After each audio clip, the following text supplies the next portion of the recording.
નમસ્કાર વિદ્યાર્થી મિત્રો, આપણે જે બાયોડાયવર્સિટી ચેપ્ટરની અંદર અભ્યાસ કરી રહ્યા હતા, જેની અંદર આજે આપણે અક્ષાંશીય ઢોળાંશ વિશે અભ્યાસ કરીશું. એટલે કે જૈવ વિવિધતાની એક ભાત સ્વરૂપે આપણે જોતા એને અક્ષાંશીય ઢોળાંશની અંદર વિતરણ કરાવવામાં આવે છે અને એની અંદર જાતિ વિવિધતાની વધઘટ થતી હોય છે. એમાં કેટલાક વિસ્તારોમાં વધારે સંખ્યા હોય છે, કેટલાકમાં ઓછી હોય છે. એની તુલનાત્મક રીતે આપણે અભ્યાસ કરવાનો છે. આપણે કોઈક વિસ્તારનો ગ્રાફ લેવામાં આવે અને એને અભ્યાસ કરીએ તો તે વિસ્તારનો ભાગ કહેવામાં આવે, મતલબ કે એ વિસ્તારની જાતિ વિવિધતા કહેવામાં આવે. પરંતુ આપણે અહીંયા કેવું લેવાનું છે? ભૌગોલિક બાબત સાથે જોડવાનું છે. આપણે થોડુંક આપણે બાયોલોજિકલ સાથે આપણે ભૌગોલિક વિશેની થોડી માહિતી લઈ અને તે વિસ્તારોમાં જોવા મળતી બાયોડાયવર્સિટીનો અભ્યાસ કરવાનો છે. દાખલા તરીકે આપણે જાણીએ છીએ કે એક પૃથ્વીનો ગોળો છે, તો આ પૃથ્વીના જે કોઈ ગોળાની અંદર જોવા મળતી જે રચના છે, બરાબર, એક દાખલા તરીકે આ પૃથ્વીનો ગોળો છે, તો પૃથ્વીના ગોળાની આજુબાજુનો વિસ્તાર એને આપણે આમ કહેવું તો કહી શકાય કે સ્પષ્ટ રીતે બે ભાગોમાં આપણે પહેલાં વિતરણ કરીએ. તો તમે અહીંયા જોઈ શકો છો કે અહીંયા આપણે વિષુવવૃત્ત ભાગ બતાવીએ છીએ. એ એના વચ્ચે મધ્યમાન સ્થિતિએથી પસાર થાય છે. જ્યારે આ વિસ્તારને આપણે ધ્રુવ વિસ્તાર તરીકે કહેવો હોય તો કહી શકાય છે. તો આખો એક ગોળો છે પૃથ્વીનો કે ચાહે કોઈ પ્રદેશનો, તો એ વિસ્તારની આકૃતિ અનુસંધાનમાં, એના નકશાને અનુસંધાનમાં, એના અક્ષાંશીય ઢોળાંશને અનુસંધાનમાં એ જૈવ વિવિધતાની ભાતરૂપ કેવી છે એને આપણે અહીંયા આજે માહિતી સ્વરૂપે સમજવાનું થશે. તો જોઈએ, આપણે થોડી રસપ્રદ માહિતી છે, આપણને થોડું આંકડાકીય માહિતીને પણ યાદ રાખવાની થશે. એટલે તમે આંકડાકીય માહિતીને પણ વધુ યાદ રાખો, એ ખૂબ મહત્ત્વનું બની રહેશે. તો જોઈએ કે પ્રાણીઓ અને વનસ્પતિઓની વિવિધતા સમગ્ર વિશ્વમાં અસમાન વિતરણ દર્શાવે છે. ખૂબ જ જાણીતી વિવિધતામાં અક્ષાંશીય વિવિધતા ખૂબ જ રસપ્રદ બની રહે છે. હવે આપણે કોઈક નકશો લેવામાં આવ્યો. હવે એ નકશાના અંદર એના આપણે ચોક્કસ રીતે વિષુવવૃત્તથી ધ્રુવ પ્રદેશ તરફ જતા આપણને જે જાતિ વિવિધતાનો વધારો જોવા મળે છે અથવા જાતિ વિવિધતાનો ઘટાડો જોવા મળે છે એના વિશે અભ્યાસ કરવાનો છે, જેને આપણે અક્ષાંશીય ઢોળાંશ તરીકે ઓળખીશું. સૌપ્રથમ તો તમને હું કહી દઉં છું કે વિષુવવૃત્ત પ્રદેશ કોને કહેવામાં આવશે અને ધ્રુવ પ્રદેશ કોને કહેવામાં આવશે. તમે અહીંયા જોઈ શકો છો કે જે આ વિસ્તાર જે છે એને આપણે કયો પ્રદેશ કહીશું? વિષુવવૃત્તીય ભાગ કહીશું. જ્યારે આ જે બંને છેડા છે એ બંને છેડાને આપણે ધ્રુવ પ્રદેશ કહેવા હોય તો કહી શકીએ છીએ. તો એક પૃથ્વીના ગોળાની મધ્યમાન સ્થિતિમાંથી જે પસાર થતો ભાગ જે છે અને આપણે વિષુવવૃત્તીય તલ ભાગ કહેવામાં આવે છે, જેનો ઉપરની બાજુ જે આવેલો ભાગ જે છે એક, બરાબર, તો એને આપણે ધ્રુવ પ્રદેશ તરીકે ઓળખવામાં આવે છે. હવે આપણે અભ્યાસ કરીએ કે ક્યાંથી ક્યાં જતા જે વિવિધતા વધે છે કે ઘટે છે એને આપણે જાણકારી લેવાની રહેશે. તો જોઈએ કે સામાન્યતઃ વિષુવવૃત્તીય ધ્રુવથી ધ્રુવ પ્રદેશ તરફ જઈએ તેમ જાતિ વિવિધતા ઘટતી જાય છે. આમાં કેટલાક અપવાદો પણ જોવા મળે છે, એ પણ આપણે અભ્યાસ કરવાનો છે. પરંતુ અહીંયા સમજીશું કે આ જે ભાગ જે છે એ વિષુવવૃત્તીય પ્રદેશ છે અને આ વિષુવવૃત્ત પ્રદેશથી એ ધ્રુવ પ્રદેશ તરફ જાય તો એની સંખ્યા કેવી થઈ જાય છે? ઘટી જાય છે, મતલબ કે ઓછી થતી જાય છે. તો જોઈએ હવે વિષુવવૃત્તીય એટલે કે ઉષ્ણકટિબંધ વિસ્તારમાં એનું મતલબ કે 23.5 અંશ ઉત્તરથી 23.5 દક્ષિણ સુધી આ એનો ચોક્કસ વિસ્તાર લેવામાં આવ્યો છે. સુધીમાં સમશીતોષ્ણ કે ધ્રુવ પ્રદેશો કરતાં વધારે જાતિઓ જોવા મળે છે. અહીંયા વસ્તુ ખાસ યાદ રાખવાની છે કે ઉષ્ણકટિબંધ વિસ્તારમાં સમશીતોષણ કે ધ્રુવ પ્રદેશ કરતાં વધારે જાતિઓ જોવા મળે છે. અગાઉના વિડીયોમાં આપણે સમજ્યા હતા કે સમશીતોષણ કે ધ્રુવ પ્રદેશો કરતાં વિષુવવૃત્તીય એટલે કે ઉષ્ણકટિબંધ વિસ્તારની અંદર વધુ જાતિ વિવિધતા જોવા મળતી હતી. બીજું જોઈએ, વિષુવવૃત્તીયથી નજીક આવેલા કોલંબિયામાં 1400 જેટલી પક્ષીની જાતિઓ, જ્યારે 41° ઉત્તરમાં ન્યૂયોર્કમાં 105 જેટલી પક્ષીની જાતિઓ તથા 71° ઉત્તરમાં સ્થિત ગ્રીનલેન્ડ ફક્ત 56 જાતિઓ ધરાવે છે. અહીંયા આપણે તરત જ તફાવત સ્વરૂપમાં આપણે સમજી શકીએ છીએ કે વિષુવવૃત્તથી નજીક આવેલો જે કોલંબિયા વિસ્તાર જે છે એ એકચ્યુઅલી કેવો વિસ્તાર છે? ઉષ્ણકટિબંધ છે.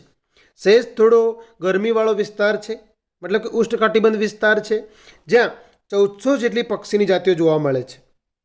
જ્યારે ત્યાંથી થોડા ખસતા, મતલબ કે થોડા એનાથી દૂર ખસીએ છીએ, મતલબ કે ધ્રુવ પ્રદેશ તરફ જઈએ છીએ, એટલે કે એનું જે અંશ માપ છે આપણે 41° ઉત્તરમાં ન્યૂયોર્કમાં 105 જેટલી પક્ષીઓની જાતિ જોવા મળે છે. એનાથી થોડા દૂર ખસીએ છીએ અને ત્યાં 71° ઉત્તરમાં સ્થિત જે ગ્રીનલેન્ડ આવેલું છે ત્યાં ફક્ત ને ફક્ત 56 પક્ષીઓની જાતિઓ જોવા મળે છે. તો આ તફાવતથી અનુસંધાનમાં આપણે એ કહી શકીએ કે વિષુવવૃત્તીય પ્રદેશમાં સૌથી વધારે પક્ષીઓની જાતિઓ જોવા મળી. જેમ જેમ જેમ ધ્રુવ તરફમાં જવા જઈએ છીએ તેમ એની જે જાતિની સંખ્યા છે બહુ ઘટતી જાય છે. તો એ આપણે જોઈશું કે જે ન્યૂયોર્કમાં 105 જેટલી પક્ષીઓની જાતિ હતી, સ્થિત ગ્રીનલેન્ડમાં ફક્ત ને ફક્ત 56 જાતિઓ હતી. એની સાપેક્ષમાં વિષુવવૃત્તીય નજીક રહેલા કોલંબિયામાં 1400 જેટલી પક્ષીઓની જાતિઓ હતી. તો આ પરથી આપણે સ્પષ્ટ રીતે ઓળખી શકીએ કે વિષુવવૃત્તીય ઉષ્ણકટિબંધ વિસ્તારની અંદર વધારે પ્રમાણની જાતિઓ જોવા મળે છે સમશીતોષણની સાપેક્ષમાં. હવે ત્રીજો મુદ્દો જે છે એ સમજીએ કે ભારત કે જેનો અધિકતમ વિસ્તાર ઉષ્ણકટિબંધ અક્ષાંશમાં જે છે તે 1200થી વધારે પક્ષીઓની જાતિઓ ધરાવે છે. વિદ્યાર્થી મિત્રો, અહીંયા પક્ષીની જાતિઓની વાત કરેલી છે, પક્ષીઓની સંખ્યાની વાત કરેલ નથી. તો 1200થી વધારે પક્ષીઓની જાતિઓ ઉષ્ણકટિબંધ વિસ્તારમાં જોવા મળે છે.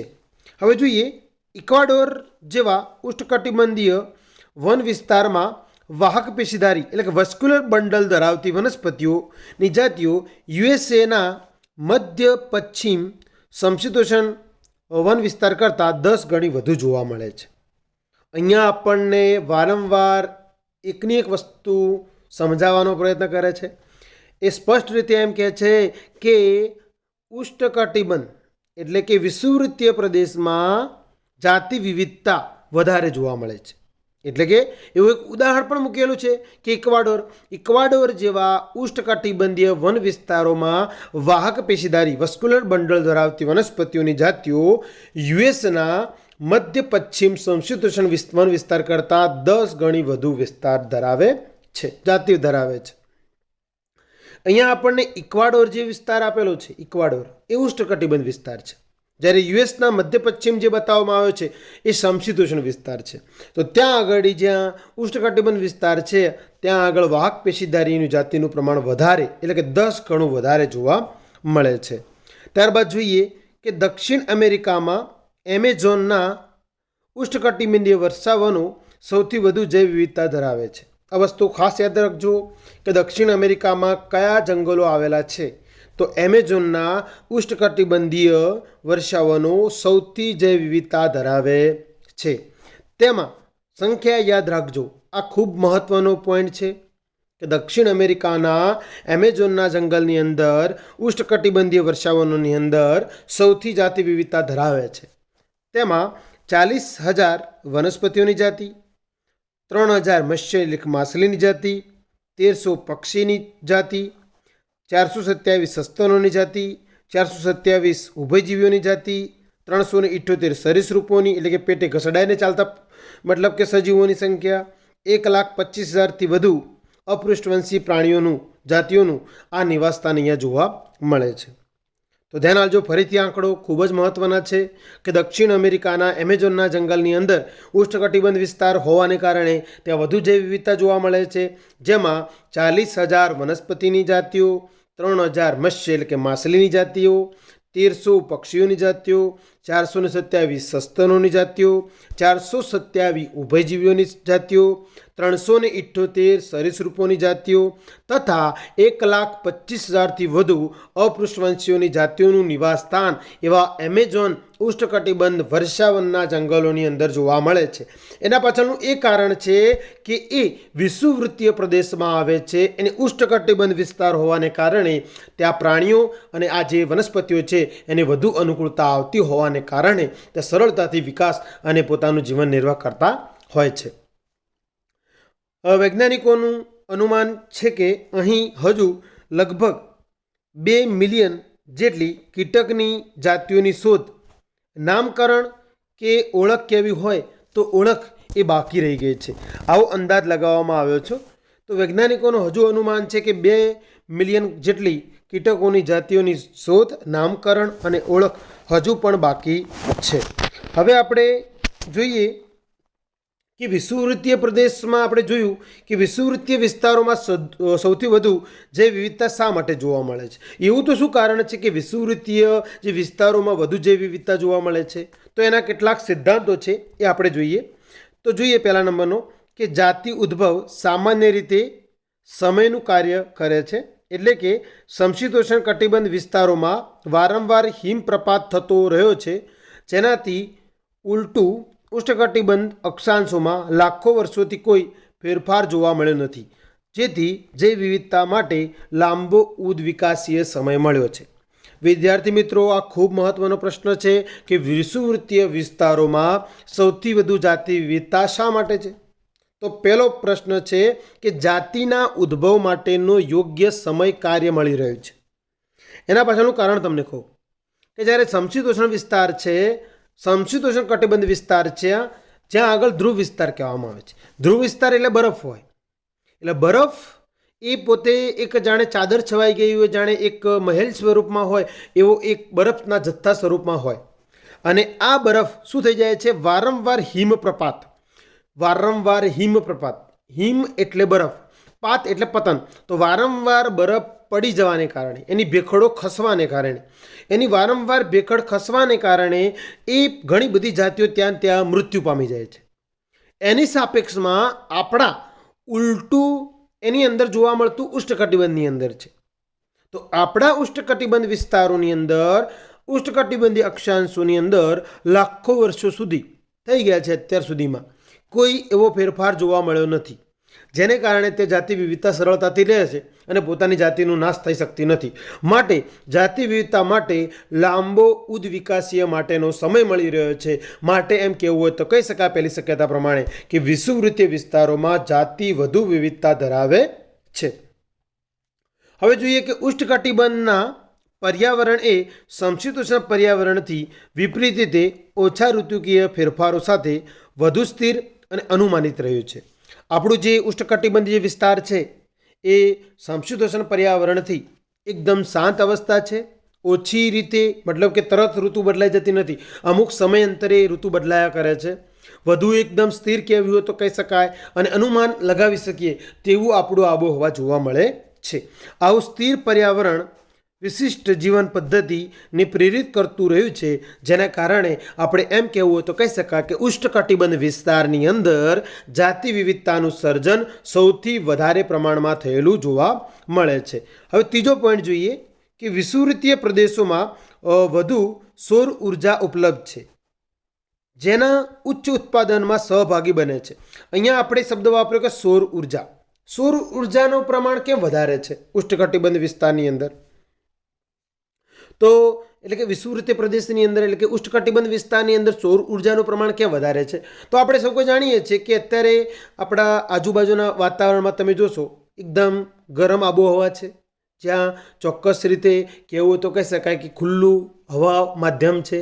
જ્યારે ધ્રુવ પ્રદેશ તરફ જઈએ છીએ ત્યાં આગળ બરફ છવાયેલો હોય છે, જેને કારણે એમાંથી પ્રકાશ આવતા અથવા પ્રકાશ બહુ આડો દિશામાં આવે છે, સીધો આવતો નથી, જેને કારણે સૂર્યપ્રકાશ ત્યાં મળતો નથી. જ્યારે ઉષ્ણકટિબંધ વિષુવવૃત્તીય પ્રદેશની અંદર સીધી જ સૌર ઉર્જા મળતી હોવાને કારણે જે તે વનસ્પતિ એ ઉચ્ચ ઉત્પાદનમાં સહભાગી બને છે. અને આ કારણે ઉચ્ચ ઉત્પાદનતા જે ક્ષમતા હોય છે એ સૌથી વિવિધતા ધરાવતી રીતે પરોક્ષ રીતે ફાળો આપી જાય છે આપણને. અને આમ કહેવું હોય તો કહી શકાય કે વિષુવવૃત્તીય પ્રદેશની અંદર સૂર્ય ઉર્જા, સૌર ઉર્જા સરળતાથી અને સીધી મળતી હોવાને કારણે જેની અંદર એ ઉત્પાદનની જે ક્ષમતા હોય છે એ અન્ય રીતે આપણને પરોક્ષ રીતે આપણને ફાયદો કરે છે. એના પાછળનું એ કારણ છે કે સૌથી જો નિમ્ન કક્ષાની જે વનસ્પતિઓ જે છે ત્યાંથી માંડીને ઉચ્ચ પ્રકારની વનસ્પતિઓને જો સીધો સૂર્યપ્રકાશ મળશે નહીં તો એ પોતાની પ્રાથમિક ઉત્પાદકતા ઉત્પન્ન નહીં કરશે અથવા નહીં કરે, જેને કારણે ઉચ્ચ પ્રકારના જે સજીવો છે અથવા એના ઉપર નભનારા જે સજીવો છે એમને પોષણ મળશે નહીં. માટે સૌથી જે પ્રાથમિક ઉત્પાદકતા જે છે એ વનસ્પતિ ઉપર આધારિત રહેતી હોય છે. માટે ઉચ્ચ ઉત્પાદકતા મળવી એ ખૂબ આવશ્યક બની જાય છે. તો વિદ્યાર્થી મિત્રો, અહીંયા આપણે ખાસ વસ્તુ ધ્યાન રાખવાની છે કે વિષુવવૃત્તીય વિસ્તારોમાં સૌથી વધુ જૈવ વિવિધતા જોવા મળે છે. એના પાછળના કેટલાક કારણો આપણે જોયા અને એ ખાતર આપણે કહી શકીએ કે વિષુવવૃત્તીય એટલે કે ઉષ્ણકટિબંધ વિસ્તારોની અંદર વધુ જૈવ વિવિધતા જોવા મળે છે.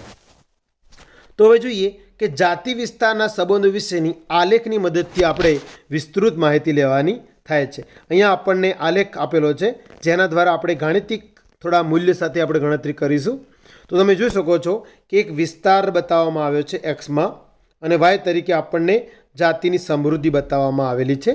તો તમે અહીંયા જોઈ શકો છો કે જાતિ વિવિધતાની જે ગ્રાફ બતાવવામાં આવેલો છે એમાં કેટલું વેરિએશન જોવા મળે છે તે જોઈશું. આ વિસ્તાર છે, આ આપણનો જાતિ સમૃદ્ધિનો એટલે કે કેવા પ્રકારની જાતિ સમૃદ્ધિ છે તે પ્રમાણે એની અંદર આપણને log s, log c plus z log a અને c a z તરીકે બતાવવામાં આવ્યું છે, જેની અંદર જાતિ વિસ્તારના સંબંધનું પ્રદર્શન કરવામાં આવ્યું છે. માપન પર સંબંધ રેખા જે બની જાય છે એનું જે વર્ણનાત્મક રચના કરવામાં આવી છે, જેને આપણે સમજીએ હવે. તો જોજો કે જર્મનીના પ્રખ્યાત પ્રકૃતિવિદ અને ભૂગોળશાસ્ત્રી એલેક્ઝાન્ડર વોન હમ્બોલ્ડે દક્ષિણ અમેરિકાના જંગલોના વેરાન પ્રદેશોમાં તેમના પ્રારંભિક અને વ્યાપક સંશોધન દરમિયાન જોયું કે શોધખોળ વિસ્તારોમાં વધારો કરવા સાથે કોઈપણ પ્રદેશની જાતિ સમૃદ્ધિમાં વધારો થાય છે, પણ તે અમુક ચોક્કસ મર્યાદા સુધી જ હોય છે. હવે ધ્યાન આપજો કે જર્મનીના પ્રખ્યાત પ્રકૃતિવિદ અને ભૂગોળશાસ્ત્રી એલેક્ઝાન્ડર વોન હમ્બોલ્ડે દક્ષિણ અમેરિકાના જંગલોના વેરાન પ્રદેશોમાં તેમના પ્રારંભિક અને વ્યાપક સંશોધન દરમિયાન એમને જોયું, મતલબ કે આ જે વૈજ્ઞાનિક હતા ને તે વિસ્તારમાં જતા હતા, એ ભૂગોળશાસ્ત્રી હતા, સાથે પ્રકૃતિવિદ પણ હતા, મતલબ પ્રકૃતિ પણ ગમતી હતી, સાથે ભૂગોળને પણ જોડવામાં આવ્યું. આ બંનેને સાથે રાખીને પોતે અભ્યાસ કરતા હતા. દક્ષિણ અમેરિકાના જંગલોની અંદર એ વેરાન જંગલ હતા, તેની અંદર પ્રારંભિક અને વ્યાપક સંશોધન એમને જોયું.